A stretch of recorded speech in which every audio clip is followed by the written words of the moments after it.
Senatus Populusque Romanus. This is the phrase of the Roman Republic. It stands for the people and the Senate of Rome.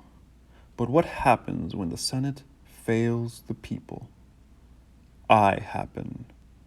Greetings. I, Gaius Julius Caesar, will share my thoughts on the actions of so-called dictators in the modern world. I am appalled by the actions of these individuals who do not act in the best interests of their people. Currently, there are 50 dictators around the world, all of whom leading countries characterized by high levels of repression, human rights abuses, poverty, and turmoil. Truly, the level of disservice by these individuals is disproportionate to the power which they yield.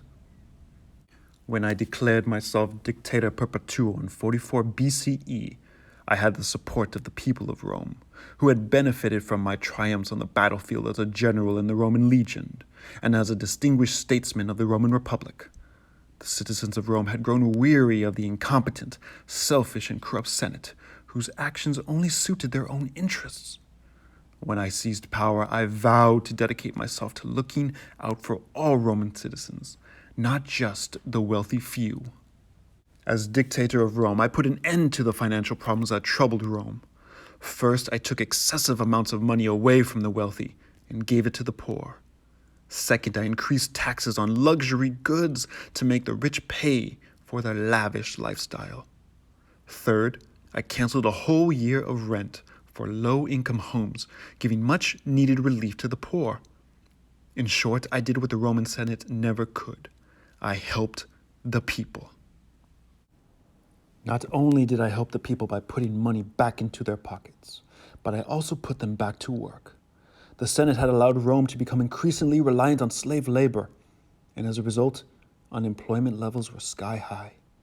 I put the skills of Rome's laborers and craftsmen to use by ordering the construction of public buildings such as law courts, voting centers, temples, and of course, a grand marble forum bearing my name.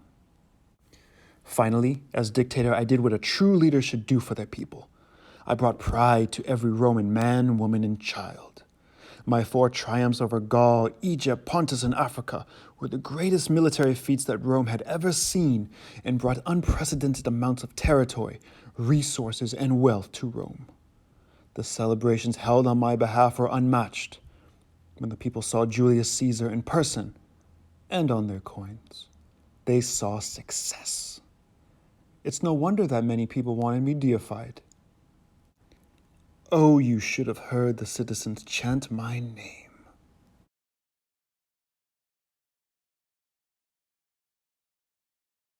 From what I see, dictators in South America, Asia, Africa, and the Middle East face opposition in their countries and are shunned by the global community due to their inability to provide basic human needs for their people.